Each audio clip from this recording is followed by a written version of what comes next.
محققین جب یہ متعین کرتے ہیں کہ اس کے زوال کی ابتدا کب ہوئی تو بتایا جاتا ہے کہ وہی 17ویں صدی کی ابتدا میں۔ اسی طرح سے صفوی سلطنت مسلمانوں کی ایک دوسری بڑی سلطنت تھی، ایران میں قائم ہوئی، وہ بھی کم و بیش اسی زمانے میں ختم ہو گئی۔ مغلوں کی سلطنت کا آخری بڑا آدمی عالمگیر تھا۔ اقبال نے کہا ہے نا کہ ترکش مارا خدنگ آخری، اس میں کوئی شک نہیں ہے کہ مسلمانوں کی سلطنت کا آخری بڑا آدمی دنیا سے 1703 میں رخصت ہو گیا۔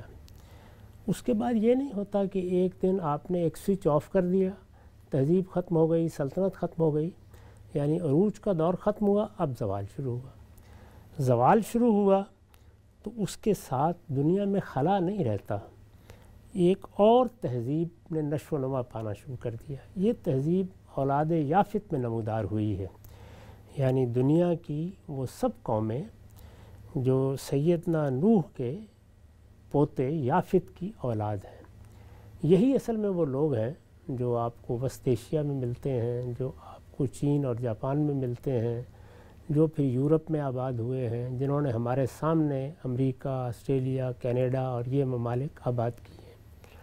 ان اقوام کے ہاں ایک دوسری تہذیب نے نشو و نما پانا شروع کر دیا۔ اس تہذیب کا منبع الہام یونانی فلسفہ ہے۔ یونانی فلسفے نے جو مقدمات قائم کر دیے تھے وہی در حقیقت اس تہذیب کی شناخت بنتے چلے گئے، اور پھر مسیحی مذہب بھی بہت زیادہ اس پر اثر انداز نہیں ہو سکا۔ اس کے اثرات تہذیبی کم رہے اور اخلاق کی زیادہ رہے۔ تو تہذیبی لحاظ سے جو کچھ بھی وجود میں آیا، جب نئے فلسفے پیدا ہوئے، انہوں نے نئی سماجی تشکیلات پیدا کیں، انہوں نے اپنی اقدار بھی پیدا کر دیں، یہاں تک کہ جس طرح میں نے تقابل کر کے بتایا تھا کہ ہمارے ہاں سب سے بڑی قدر عبودیت ہے، آزادی ہمارے ہاں بھی ایک بڑی قدر ہے۔ ہم بھی یہی سمجھتے ہیں کہ انسان آزاد پیدا ہوئے ہیں، کسی کا کام نہیں ہے کہ وہ ان کو غلام بنا کے رکھے، لیکن سب سے بڑی قدر کیا ہے؟ آزادی۔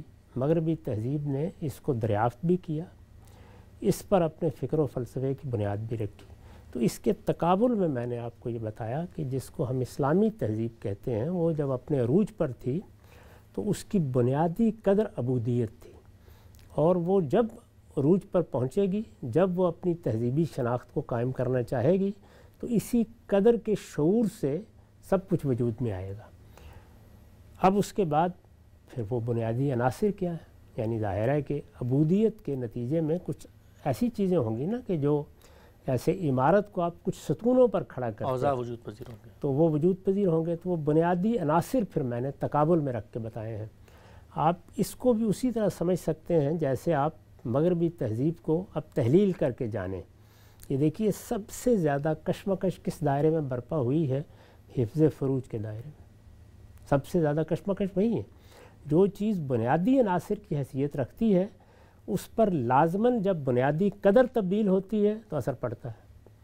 یعنی عبودیت کی بنیادی قدر کیسے اس چیز کی طرف توجہ کرتی تھی؟ میں پروردگار کا بندہ ہوں، میرے پروردگار نے میرے بندہ ہونے کی حیثیت سے میرے اندر جو شعور پیدا کیا ہے کہ میں اپنے جنسی معاملات کو اس کی اسکیم سے ہم آہنگ رکھوں۔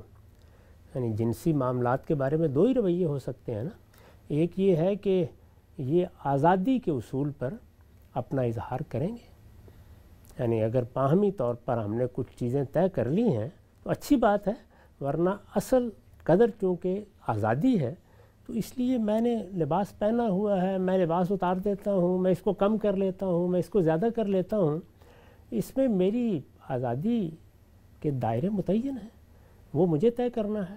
البتہ یہ ہے کہ میرے اس کام کے نتیجے میں کسی دوسرے کو کوئی آزار پہنچ رہا ہے تو وہ بتا دے۔ تو یہاں دیکھیے داخلی احساس مکمل آزادی چاہتا ہے، اس لیے کہ انسان پر اگر خدا نہیں ہے تو اسے یہی چاہنا چاہیے، آزاد ہے، بالکل صحیح ہے۔ میرے اپنے وجود میں جو میری شخصیت کا مجھے ادراک بخشا گیا ہے وہ آزادی کا ادراک ہے۔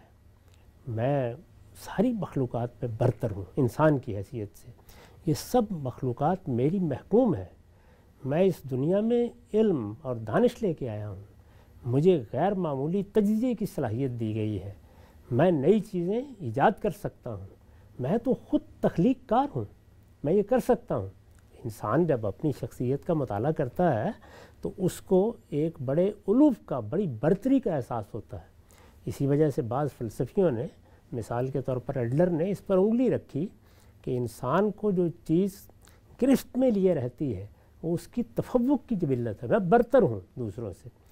تو ایک برتری تو وہ ہے جو فرد محسوس کرتا ہے، ایک برتری وہ ہے جو انسانیت بحیثیت انسان محسوس کرتی ہے۔ تو برتری اور آزادی لازم و ملزوم ہے۔ آزادی کی قدر کے تحت جب آپ جنسی معاملات کو دیکھتے ہیں تو وہاں سوال ہی یہی پیدا ہوتا ہے کہ دنیا کے نظم و نسق کو قائم رکھنے کے لیے تو یہ صحیح ہے کہ اگر میرے کسی عمل سے کسی دوسرے کو تکلیف ہوتی ہے تو مجھے اپنے حدود میں رہنا چاہیے، میری آزادی اسی وقت تک ہے جب تک میں دوسرے کے حریم میں داخل نہیں ہو جاتا۔ اس کو تو مانا ہی جائے گا نا، اس لیے کہ دنیا میں بہت سے انسان ہیں، لیکن یہ کہ اب میرے داخلی احساسات میں تو کوئی اور چیز نہیں رہ گئی جو مجھ پر پابندی لگائے۔ غور کر کے دیکھیے تو انسان کہے گا کہ ماں باپ تھے، پیدا کر لیا نا انہوں نے، میں بھی اب جوان ہو گیا ہوں، ان کا کیا کام ہے؟ انہوں نے کچھ کہنا تھا، کہہ لیا مجھ سے بچپن میں جب تک میں بالغ نہیں ہوا۔ اچھا کوئی استاد تھا، اس نے تعلیم دینی تھی، دے دی، پڑھا لکھا دیا مجھے، ویسا ہی انسان وہ ہے، ویسا ہی انسان میں ہوں۔ تو آزادی کی قدر آہستہ آہستہ آپ کو وہاں لے آئی کہ آپ کے جنسی احساسات یا جنسی جبلت کے اظہار پر اصلاً کوئی پابندی نہیں ہونی چاہیے، اصلاً کوئی پابندی نہیں ہونی چاہیے۔ وہ میں اپنے کسی خاص مقصد کو یا اپنی کسی مصلحت کو سامنے رکھ کے لگا لیتا ہوں، تو یہ میرا فیصلہ ہے اور کوئی طاقت نہیں ہے۔ اب اسی کو چھوڑ کر عبودیت میں آ جائیے۔ تو یہاں اصل میں جیسے ہی آپ نے عبودیت کا اعتراف کیا، آپ کے اوپر ایک ہستی کا تصور آ گیا، یعنی یہ میری دنیا ہے، اس کے رشتے ہیں، یہاں میرا باپ جس عمر کو پہنچا تھا میں بھی اس کو پہنچ گیا ہوں، تو برابری کا احساس پیدا ہوتا ہے۔ میری ماں جس نے مجھے پیدا کیا وہ اب بوڑھی ہو رہی ہے، اس کے سوچنے سمجھنے کے انداز بھی تبدیل ہو رہے ہیں، مجھے بھی اللہ تعالیٰ نے بڑی قوت صلاحیت دے دی ہے۔ تو انسان انسان کے تقابل میں کھڑا ہے، اس وجہ سے کوئی چیز اس پر قدغن نہیں لگا پاتی۔ جیسے ہی لگانے کی کوشش کی جاتی ہے تو تھوڑی دیر کے بعد عقلی استدلال عجز کا اعتراف کرنا شروع کر دیتا ہے، لیکن جیسے ہی یہ احساس ہوتا ہے کہ میرا تو ایک خالق ہے، وہ میرے پیچھے موجود ہے، وہ میرے گرد و پیش کا احاطہ کیے ہوئے ہے، مجھے ایک دن اس کے سامنے جواب دہ ہونا ہے، میں تو اس کی مخلوق ہوں اور ایک عاجز مخلوق ہوں، میری ایک ایک چیز اس کی نظر کرم کی محتاج ہے، مجھے جینا بھی اس کے شعور کے ساتھ ہے، مرنا بھی اس کے شعور کے ساتھ ہے، اور اپنی احتیاجات کے لیے اسی سے دعا و مناجات کرنی ہے۔ تو اس طریقے سے ایک بڑی برتر قوت، یعنی بڑی برتر کے الفاظ بھی کم ہیں، اس عظیم کائنات کے خالق کا احساس پیدا ہوتا ہے۔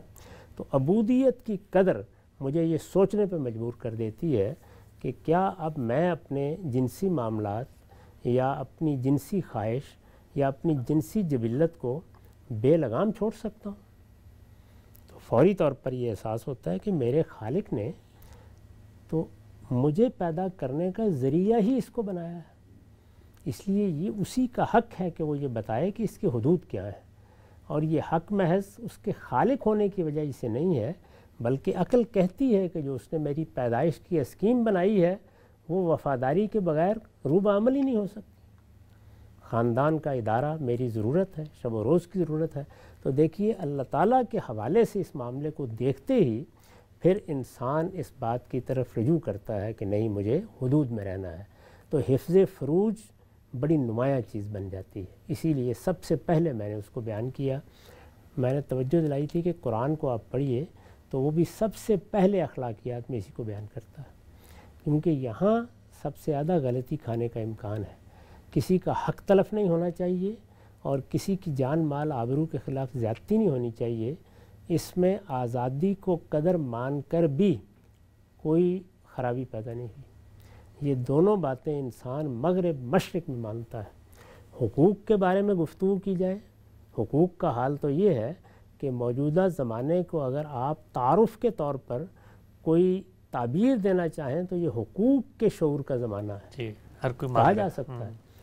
یہی زمانہ ہے اور یہی تہذیب ہے، جدید مغربی تہذیب، جس نے حقوق کا شعور عالمی سطح پر پیدا کیا ہے. یہ مردوں میں پیدا کیا ہے، عورتوں میں پیدا کیا ہے، ضعیفوں میں پیدا کیا ہے، مزدوروں میں پیدا کیا ہے. اس طرح کے فلسفے وجود میں آئے ہیں جو یہی شعور پیدا کرتے ہیں. یہاں تک کہ جو سب سے بڑا عالمی ادارہ وجود پذیر ہوا ہے اور دنیا کی تاریخ میں وجود پذیر ہوا ہے، اقوام متحدہ، اس نے پھر اپنی ابتدا کہاں سے کی ہے؟ انسانی حقوق کے منشور سے کی ہے. تو انسانی حقوق تو یوں سمجھ لیجئے کہ اس تہذیب کی علامت بن گئے. رشتہ ہے. اس لیے حق تلفی کے معاملے میں کوئی زیادہ تردد پیش نہیں آئے گا، اور انسانی حقوق کا لازمی تقاضا یہ ہے کہ دوسروں کی جان، مال، آبرو کی حرمت کو مانا جائے. اس لیے وہاں بھی کوئی مسئلہ نہیں پیدا ہوا. بلکہ اگر آپ غور کر کے دیکھیں تو مغربی تہذیب نے جو معاشرے پیدا کیے ہیں ان میں یہ دونوں باتیں زیادہ بڑے پیمانے پر محفوظ ہو گئیں. یعنی لوگوں کے حقوق اور جان، مال، آبرو کی حرمت، اس کو ان کی تہذیب نے صرف محفوظ نہیں کر رکھا ہوا، بلکہ حکومتوں نے، اقتدار نے کسی تہذیب کے بارے میں عرض کر چکا ہوں کہ سیاسی اقتدار کے بغیر تو اس کے آگے بڑھنے اور زندہ رہنے کا تصور بھی نہیں کیا جا سکتا. تو چونکہ مغربی تہذیب کو وہ سیاسی اقتدار حاصل ہے، اس نے 2 بڑی جنگیں جیتی ہیں اور ان کو عالمی سطح پر جیتنے کے بعد گویا پورے عالم کو مفتوح کر لیا ہے. اتنے بڑے پیمانے پر اقتدار اس کو حاصل ہوا ہے. چنانچہ آپ یہ دیکھ لیجئے کہ اس تہذیب میں یہ چیزیں پوری طرح محفوظ ہو گئی ہیں، بلکہ اس درجے میں محفوظ ہو گئی ہیں کہ لوگ حقوق کے حصول کے لیے اور جان و مال، آبرو کی حفاظت کے لیے اس کی بنائی ہوئی سماجی تشکیلات اور اس کے ترتیب دیے ہوئے اداروں کی طرف رجوع کرتے ہیں. وہ لوگوں کے لیے منبع الہام بن گئے ہیں اس معاملے میں. ان کی بنیاد پر دنیا کے جدید دساتیر بنتے ہیں. حکومتیں اس سے علم حاصل کرتی ہیں. یہ ساری چیزیں ہو گئیں، لیکن فواحش کے معاملے میں اس کی حساسیت ختم ہوتی چلی گئی آہستہ آہستہ. وجہ میں نے آپ کو بتا دی ہے کہ باقی سب چیزیں اس دنیا سے متعلق ہیں، لیکن یہ معاملہ خدا کی اسکیم سے متعلق ہے یہ بھی دنیا سے متعلق، کیونکہ انسان اس کے ذریعے سے پیدا ہوتا ہے. لیکن انسان اگر خدا کو اپنے پیچھے نہ دیکھے تو یہ حقیقت ہے کہ فواحش کے معاملے میں کوئی پابندی قبول کرنا یا لگانا آسان کام نہیں ہے. تو یہ بتانا پڑا کہ مسلمانوں کی تہذیب میں یا اسلامی تہذیب میں یہ ایک بنیادی عنصر ہے حفظ فروج. اب اس دوسری بات کی طرف آئیے. اسی سارے پس منظر کو سامنے رکھتے ہوئے حفظ فروج نے ہمارے ہاں خاندان کے ادارے سے قوت حاصل کی ہے. جی. اسی وجہ سے خاندان کے ادارے ہی کو محفوظ رکھنے کے لیے اللہ تعالیٰ نے بہت سے احکام دیے ہیں. ہم میں سے ہر شخص جانتا ہے کہ ہمارے دین میں جن چیزوں کو خاص طور پر موضوع بنایا گیا ہے وہ انسان کی معاشرتی زندگی ہے. یہ نکاح ہے، یہ طلاق ہے، گھر کیسے آباد ہونا ہے، گھر کا خاتمہ کیسے ہونا ہے، علیحدگی کیسے ہونی ہے، مرد و زن کے اختلاط کے آداب کیا ہیں. یہ چیزیں سب سے زیادہ زیر بحث آئی ہیں. اس کی وجہ کیا ہے؟ اس کی وجہ یہ ہے کہ یہ خدائی اسکیم کا ناگزیر تقاضا ہے. اسی کے ذیل میں اس کو دیکھیے کہ اللہ تعالیٰ نے انسان کو دنیا میں جو وجود بخشا ہے، یہ وجود اگر وجود پذیر ہونے کے لیے ایک ماں اور باپ کا محتاج ہے جی تو اپنے وجود کی تمام تر نفسیاتی تقاضوں کو پورا کرنے کے لیے رشتوں کا محتاج ہے. یہ رشتے، میں نے لفظ رشتے استعمال کیا ہے، کوئی مرد نہیں استعمال کیا یا عورت نہیں استعمال کیا. ماں کا رشتہ ہے، ایک عورت کا رشتہ ہے. بڑی بہن کا رشتہ ہے، وہ بھی ایک عورت کا رشتہ ہے. استاد کے رشتے میں کوئی خاتون بھی ہو سکتی ہے، کوئی مرد بھی ہو سکتا ہے. تو اس کا تعلق کسی جنڈر ڈسکرمنیشن سے نہیں ہے بلکہ رشتوں سے ہے. سوال یہ ہے کہ کیا رشتے میری ضرورت ہے یا نہیں ہے؟ ٹھیک. جس طریقے سے ماں باپ میری پیدائش کی ضرورت ہے، میری پرورش کی ضرورت ہے، میرے وجود میں آنے کی ضرورت ہے، اسی طرح مجھے ایک حقیقی انسان کی حیثیت سے جینے کے لیے رشتوں کی ضرورت ہے. رشتے بڑے بھی ہوتے ہیں، چھوٹے بھی ہوتے ہیں. ظاہر ہے کہ بچے بھی پیدا ہوتے ہیں. تو ہماری تہذیب میں ان مراتب کو قبول کیا گیا ہے. ان مراتب کو قبول اس لیے کیا گیا ہے کہ اگر ان کو قبول نہ کیا جائے تو انسان کے تہذیبی وجود کی ساخت پرداخت کا عمل مجروح ہونا شروع ہو جاتا ہے. یعنی انسان کو بنایا ہی اس طریقے سے گیا ہے کہ جس طرح وہ پیدائش کے بعد اپنے وجود کے لیے اپنے ماں باپ کی پرورش کا محتاج ہے، اسی طرح سے اپنی ساخت پرداخت کے لیے، اپنی تربیت کے لیے، اپنی تہذیب کے لیے پھر بہت سے رشتوں کا محتاج ہے۔ وہ استاد کا رشتہ بھی ہے، وہ اگر بزرگ والدین ہیں تو ان کا رشتہ بھی ہے، وہ بڑے بھائی ہیں تو ان کا رشتہ بھی ہے۔ تو اس وجہ سے انسان کی ضرورت کو سامنے رکھتے ہوئے رشتوں کے لیے ایک نفسیاتی نوعیت کا میلان انسان کے اندر رکھا گیا ہے، اور بڑا غیر معمولی میلان ہے۔ یعنی آپ یہ دیکھیے کہ اس کا ظہور کس خوبصورتی کے ساتھ ہوتا ہے۔ اس دنیا میں روز حادثے ہوتے ہیں، لوگ مرتے رہتے ہیں، جاتے رہتے ہیں، تو ہمیں افسوس ہوتا ہے، خبر سنتے ہیں اس وقت تو ہر طرح کی خبر آ جاتی ہے، لیکن اپنے بھائی کے بارے میں، اپنے بیٹے کے بارے میں، اپنے باپ کے بارے میں ہمارے اندر ایک غیر معمولی احساس پیدا ہوتا ہے۔ بعض اوقات انسان اپنے سارے کام چھوڑ کر نکل کھڑا ہوتا ہے، ہر چیز سے ہاتھ اٹھا لیتا ہے۔ تو یہ چیز ہے جس کو اللہ تعالیٰ نے اندر رکھ دیا ہے، یہ ہماری نشو و نما اور ہمارے ذہنی ارتقاء کی ضرورت بھی ہے۔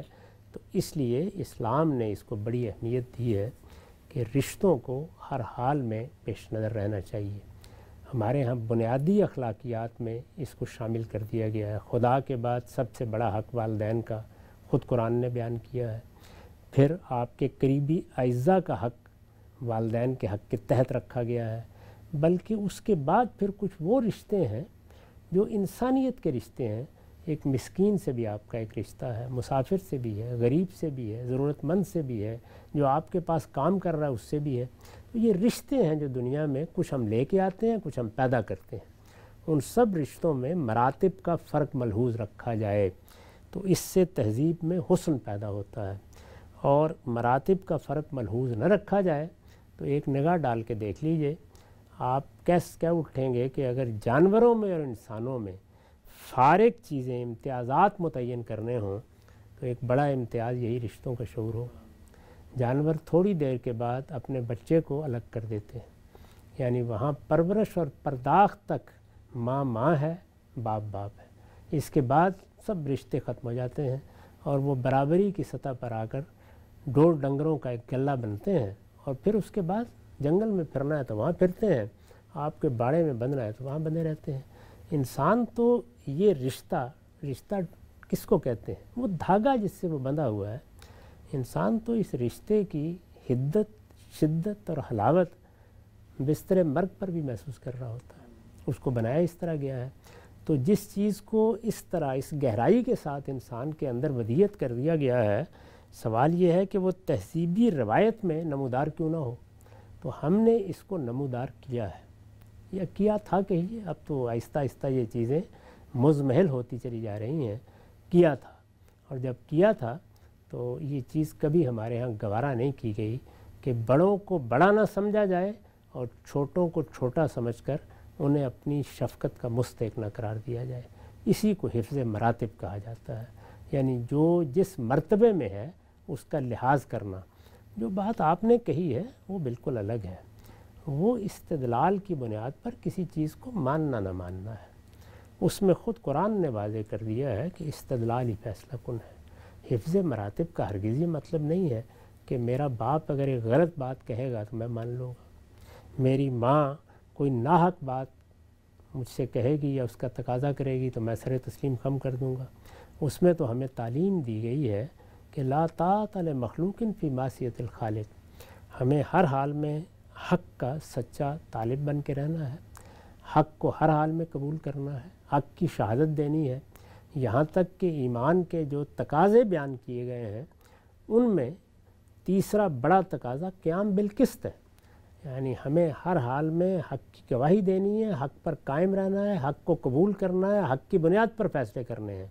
اس میں رشتوں کو گنوایا گیا ہے سورہ نساء میں کہ تمہیں حق کہنا ہے، حق کی گواہی دینی ہے، خواہ یہ اپنے خلاف دینی پڑے، اپنے والدین کے خلاف دینی پڑے، اپنے اعزاء اقربا کے خلاف دینی پڑے۔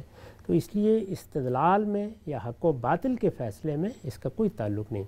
اس میں یہ ہے کہ باپ سے بھی ہم اختلاف کریں گے تو باپ سے اس طرح اختلاف یا اس اسلوب میں اختلاف یا اس انداز سے اختلاف نہیں کریں گے جس طریقے سے ہم اپنے کسی دوست سے کرتے ہیں۔ اسی طرح استاد سے بھی اختلاف کریں گے لیکن ادب کے تقاضے ملحوظ رکھیں گے۔ تو یہاں ادب پہلا کرینہ ہے محبت کے کرینوں میں، اور یہ ادب ہر جگہ ملحوظ رکھا جاتا ہے۔ ہم ماں سے، باپ سے، اپنی اولاد سے، اپنے اعزاء سے، اقربا سے، اپنے اساتذہ سے، سب سے ایک محبت کا رشتہ رکھتے ہیں، لیکن یہ دیکھتے ہیں کہ کہاں اس رشتے میں شفقت کو بنیاد بننا چاہیے اور کہاں ادب کو ہر حال میں ملحوظ رہنا چاہیے۔ ٹھیک، ہم سے نقطہ بڑی تفصیل سے آپ نے واضح کیا اور ایک ایک چیز کو کھول کے رکھ دیا کہ کیا وہ سر رشتہ ہے اسلامی تہذیب میں جس سے یہ عناصر پھوٹتے ہیں۔ اچھا غام صاحب، اس میں جو آپ نے تفصیل سے بتایا ہے کہ کیسے مذہب کی تعلیمات ایک روایت کے اندر روبہ عمل ہوتی ہیں، یہ باقی باتیں تو ہم سمجھا بھی سکتے ہیں۔ مثال کے طور پہ ماں باپ کا تعلق ہے، وہ بچپن میں ہم بالکل ناتواں ہوتے ہیں، بات بھی نہیں کر سکتے، ہماری ضروریات کو پورا کرتے ہیں، خاندان کا ادارہ آپس میں ایکسکلوسیوٹی ہوتی ہے ان کی، وہ بھی ہم سمجھا سکتے ہیں۔ استاد کے بارے میں بھی کسی حد تک بات کی جا سکتی ہے کہ بھئی تمہارے پاس علم نہیں ہے، وہ علم دیتا ہے، زیادہ علم رکھتا ہے، تمہیں سمجھا رہا ہوتا ہے، اس کی قدر، سب کچھ افادیت کی بنیاد پہ بھی سمجھا سکتے ہیں۔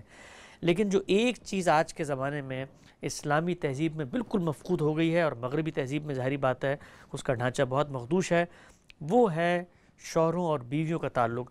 وہاں پر چونکہ دو انفرادی سطح پر لوگ آ رہے ہوتے ہیں ایک رشتے کے اندر، تو وہاں پر تو کسی طور آج کے دور میں گوارا نہیں کیا جاتا کہ جی یہ مجھ سے برتر ہے اور میں جو ہوں اس کے تحت ہوں۔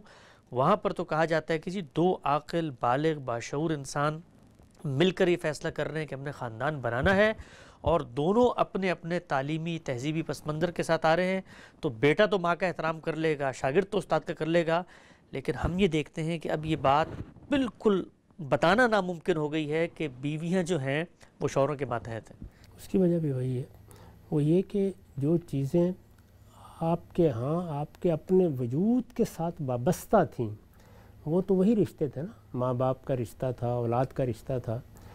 علم کے رشتے میں بھی آپ نے کچھ پانے کے لیے انتخاب کیا کسی شخص کا، جیسے کہ آپ نے بتایا ہے۔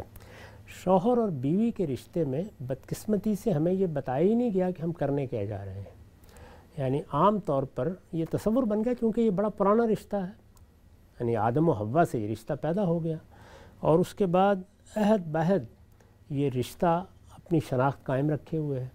اس وقت بھی جبکہ مغربی تہذیب میں آزادی کی قدر نے بڑی حد تک اس کو ایک پارٹنرشپ تک لا کے رکھ دیا ہے، بہرحال یہ کسی نہ کسی طریقے سے موجود ہے، یعنی ایسا تو نہیں ہوا کہ سب لوگوں نے یہ فیصلہ کر لیا ہے کہ وہ اب بوائے فرینڈ گرل فرینڈ کے تعلق میں رہیں گے۔ ابھی بھی اگرچہ بہت شیوع ہوا ہے دوسرے رشتوں کا بھی، لیکن ابھی بھی شادی کے رشتے کی ایک پوری تاریخ موجود ہے۔ ہمارے ہاں ظاہر بات ہے کہ یہ زیادہ قوی ہے، لیکن یہ ہے کیا؟ یہ رشتہ کیوں قائم کیا گیا ہے؟ اس کو قائم کرتے ہوئے کن چیزوں کو ملحوظ رکھا گیا ہے؟ یہ کیوں ضروری ہے کہ ہم ایک عقلی فیصلہ کریں اس موقع کے اوپر کہ نہیں، یہ رشتہ بھی مراتب کے ساتھ ہی قائم رہتا ہے؟ تو اس میں در حقیقت بڑی تربیت اور بڑے گہرے تجزیے کی ضرورت ہے۔ میں یہ عرض کر چکا ہوں کہ اگر اللہ تعالیٰ نے انسان کی پیدائش کا یہ طریقہ نہ اختیار کیا ہوتا، یہ جو اس وقت اختیار کیا گیا ہے، ناتواں بچہ، یعنی وہ بچہ ہے کہ جو اصل میں پانی کا ایک گھونٹ بھی خود نہیں پی سکتا، جی وہ محتاج ہے، اس بچے کو پیدا کر کے کئی برس تک تو اس کی بنیادی ضرورتیں بلکہ جینے کی ضرورتیں وہ بھی کسی دوسرے کو پوری کرنی ہیں، پھر اس کی تربیت، اس کی پرداخت، اس کی نشو و نما، یہ سب چیزیں ہیں۔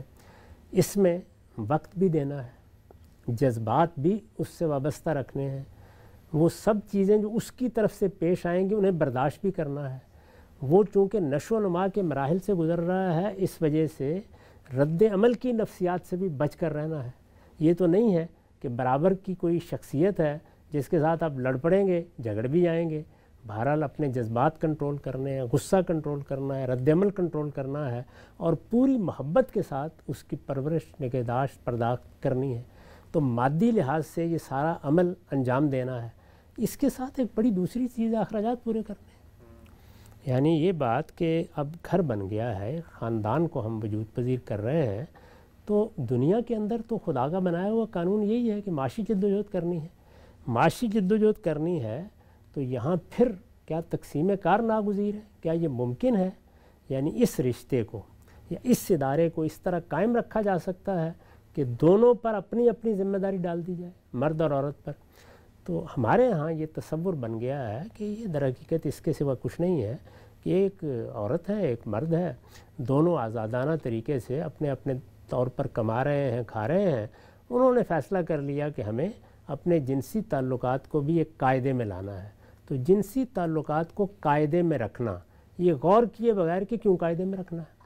میں نے کئی مرتبہ یہ عرض کیا کہ اگر اولاد کی پیدائش کے لیے اللہ تعالیٰ نے یہ سارا نظم نہ بنایا ہوتا تو آزادانہ جنسی تعلقات میں معنی کیا تھا؟ علم و عقل کی روح سے اس میں خرابی کیا تھی؟ یعنی یہ جو رشتوں کا بھی اللہ تعالیٰ نے احترام پیدا کیا اور وہاں جنسی تعلق کو ممنوع قرار دے دیا جی، اور انسان بھی کہتا ہے کہ بھئی ماں کے ساتھ، بیٹی کے ساتھ، بہن کے ساتھ، یہ کیسے ہو سکتا ہے؟ تو یہ کیسے ہو سکتا ہے، کہاں سے پیدا ہو رہا ہے؟ یہ وہی رشتوں کے نفسیاتی احساس سے پیدا ہوتا ہے نا، ورنہ اور کوئی یعنی خاص طرح کا ٹیگ تو نہیں لگا ہوا ماں کے اوپر۔ وہ بھی اسی طرح کی عورت ہے، اسی طرح بہن بھی اسی طرح کی عورت ہے، وہ بھی کسی کی بیوی بن چکی ہوئی ہے، وہاں وہی تعلقات موجود ہیں۔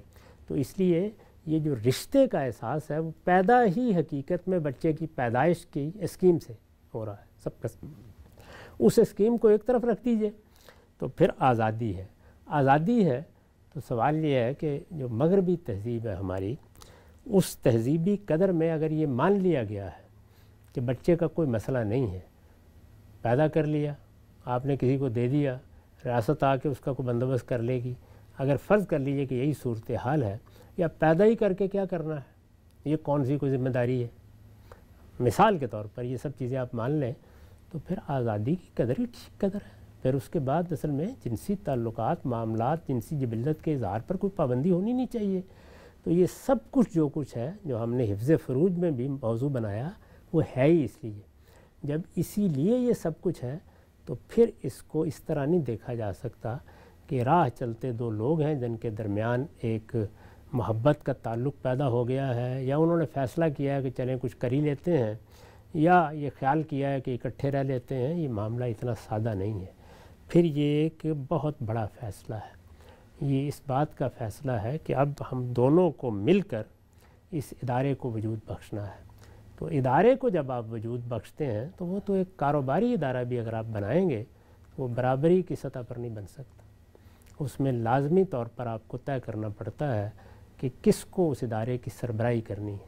انسان کی فطرت سربراہی کے بغیر کسی ادارے کا تصور ہی نہیں کر سکتی، کاروباری ادارے کا نہیں کر سکتی، سماجی ادارے کا نہیں کر سکتی، ریاست کا نہیں کر سکتی۔ کیا مصیبت پڑی ہوئی ہے؟ یعنی آپ نے ایک بیوروکریسی بنا دی ہے، اپنے طور پر لوگ فیصلے کرتے رہیں گے، جج حضرات آئیں گے، اٹھیں گے، چلے جائیں گے، اتنی بڑی ہیرارکی بناتے ہیں، اور اس کے بعد یہ پارلیمنٹ ہے اور یہ اس میں اختیارات ہیں اور یہ اختیارات کا توازن ہے، صدر کے یہ اختیارات ہیں، وزیر اعظم کے یہ اختیارات ہیں، یہ سب کرنے کی کیا ضرورت پیش آ گئی؟ اس لیے کہ کوئی ادارہ بھی یہ اس کی فطرت کے خلاف ہے کہ وہ سربراہ کے بغیر۔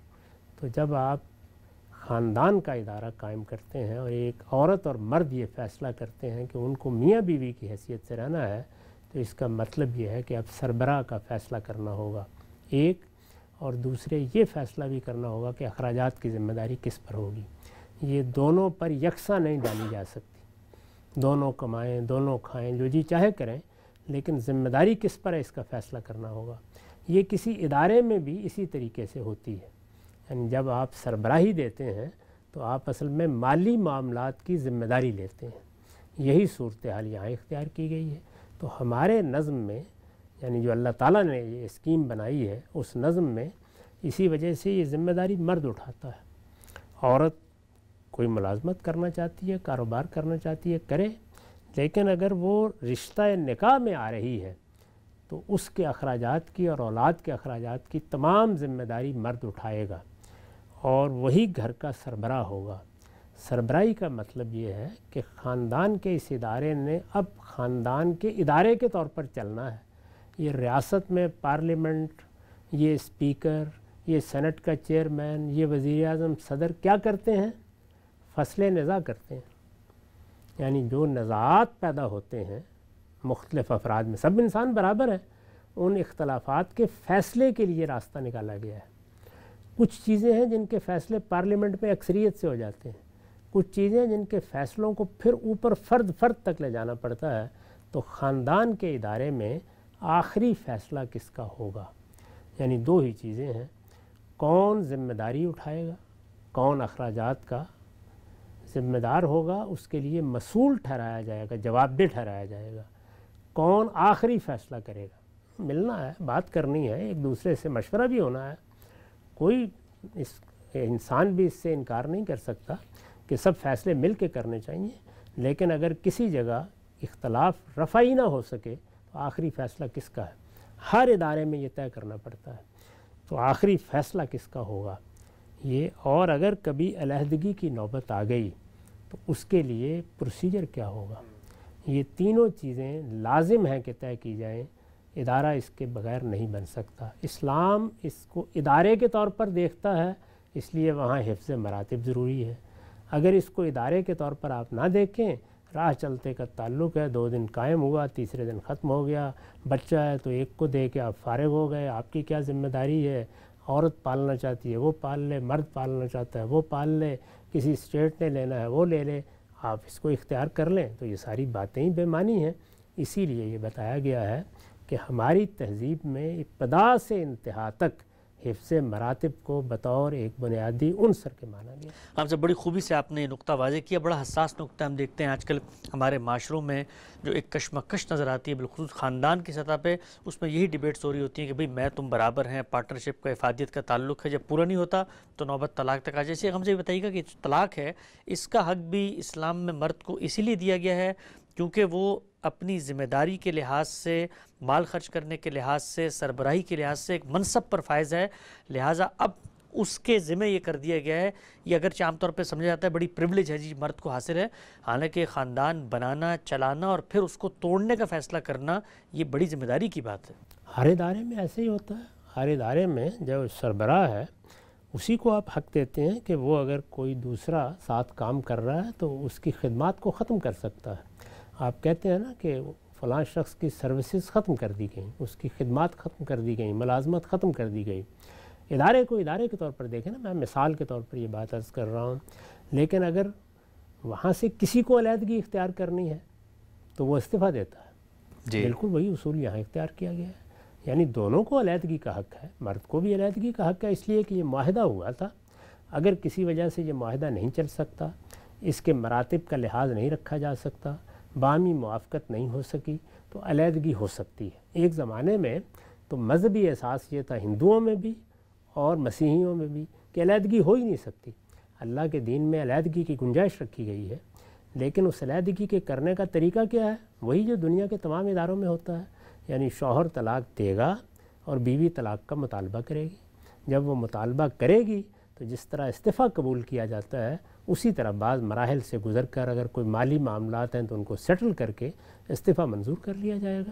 تو بالکل ایک ادارے کی نفسیات کو سامنے رکھ کر اور اس کے اندر جو میکنزم وجود میں آتا ہے وہی ملحوظ رکھتے ہوئے یہاں بھی تمام احکام دیے گئے۔ ٹھیک، اچھا غم صاحب، ایک چیز جو موجودہ دور میں سامنے آتی ہے جس نے پوری کی پوری ایک تہذیبی شفٹ کا ہمیں ایک ظاہرہ دیا ہے، وہ یہ ہے کہ خواتین نے تعلیم جس سطح پر اس دور میں حاصل کی ہے، ظاہری بات ہے جمہوری اقدار پروان چڑھی، ملکوں کے اندر برابری کی سطح پہ حقوق کی تقسیم کی بات ہوئی، وسائل کی تقسیم کی بات ہوئی، وومن امپاورمنٹ کی بات ہوئی، تعلیم کی بات ہوئی، تو بڑے پیمانے پر خواتین نے اس گزشتہ 2 صدیوں میں تعلیم حاصل کی ہے اسی سطح پر جس طرح مرد حاصل کرتے ہیں، بالخصوص پچھلے 30-40 سال میں۔ اور دوسرا، معاشی جدوجہد کے اندر اب باقاعدہ وہ آ گئی ہیں، پروفیشنل خواتین ہیں، لائرز ہیں، ڈاکٹرز ہیں، پائلٹس ہیں، دنیا بھر میں انجینئر کام کر رہی ہیں، پیسہ کما رہی ہیں۔ یہ 2 پہلو ایسے ہیں کہ جن کے بعد خواتین کو اب یہ بتانا، ان سے یہ منوانا کہ بھائی تم ایک رشتے کے اندر کھڑی ہوئی ہو اور اس میں ایک منصب ہے اور اس کے تحت سبارڈینیٹ کی حیثیت ہے، اس کو تو گوارا نہیں کیا جاتا۔ کہا جاتا ہے ہم معاشی طور پہ خود کفیل ہیں، کنٹریبیوٹ کرتے ہیں، ہم لوگ پیسے کماتے ہیں، تو یہ کیا کہانی ہے جو ہمیں سنائی جا رہی ہے؟ اس کا اس سے کوئی تعلق نہیں کہ آپ کنٹریبیوٹ کرتے ہیں یا نہیں کرتے، اصل چیز ہے ذمہ داری کس پر ہے۔ تو اس کو اسی لیے معاہدے کی صورت دی گئی ہے، چنانچہ لوگ معاہدہ کرتے وقت جو شرائط طے کرنا چاہتے ہیں کر لیں، لیکن شعور کے ساتھ طے کریں۔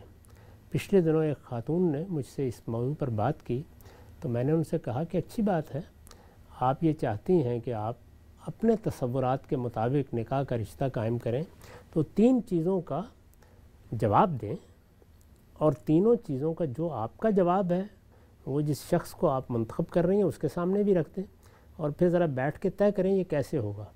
تو ان میں سے یہ تینوں چیزیں میں نے ان کے سامنے رکھ دیں.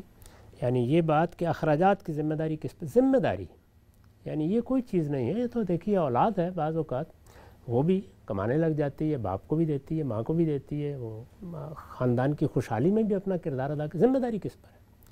یعنی کون ہے جو مسئول ہے، کون ہے جو خدا کے سامنے جواب دہ ہے، تو یہ طے کر لیں. اب آپ نے طے کیا ہے کہ برابر برابر طے کریں. جب آپ طے کرنے کے لیے بیٹھیں گے تو دانتوں پسینہ آ جائے گا. طے کریں، لیکن یہ طے کرنا ہے آپ کو. خدا کو اعتراض نہیں ہے، کر لیتا ہے.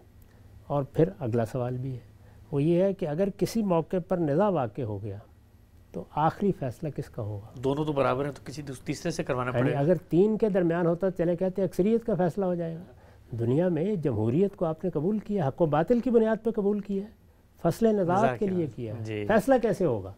تو گھر کے اندر بھی یہی صورت ہے. یعنی یہ بات بالکل الگ ہے کہ عام حالات میں کوئی شخص بھی نہیں چاہے گا کہ وہ ویٹو کر دے کسی چیز کو. بات ہوگی بھائی، منوایا جائے گا، محبت سے منایا جاتا ہے. سب میاں بھی یہی کرتا ہے، بیوی بھی یہی کرتی ہے. اگر کسی موقع پر ایک نازک مرحلہ آ گیا فیصلہ کرنا، کون آخری فیصلہ کرے گا؟ یعنی یہ سوال ہوگا.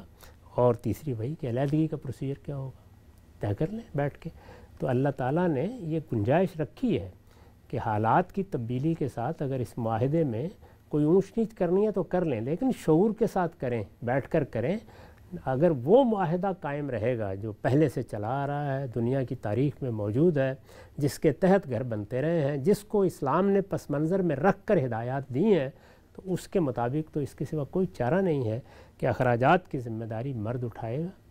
آخری فیصلہ بھی اسی کا ہوگا. سربراہ کی حیثیت سے وہی خاندان کے سارے معاملات کو آخری درجے میں دیکھے گا، اور علیحدگی کے موقع پر وہ طلاق دے گا اور بیوی طلاق کا مطالبہ کرے گی. یہ تین چیزیں اس فیصلے کا ناگزیر تقاضا ہیں. ان کو آپ معاہدے میں بیٹھ کر دوسرے طریقے سے طے کریں. جب طے کریں گے اور سوچ سمجھ کر شعور سے طے کریں گے تو معلوم ہوگا کیا مسائل پیدا ہوگا. نقطہ واضح ہو گیا. اسلامی تہذیب کے بنیادی عناصر کیا ہیں؟ حفظ فروج کے بعد حفظ مراتب کی تفصیل غام صاحب سے جانی. اگلا پہلو کیا ہے انشاءاللہ زیر بحث آئے گا. وقت یہاں پہ ختم ہوتا ہے. دوبارہ حاضر خدمت ہوں گے. اب تک آپ کو بہت شکریہ.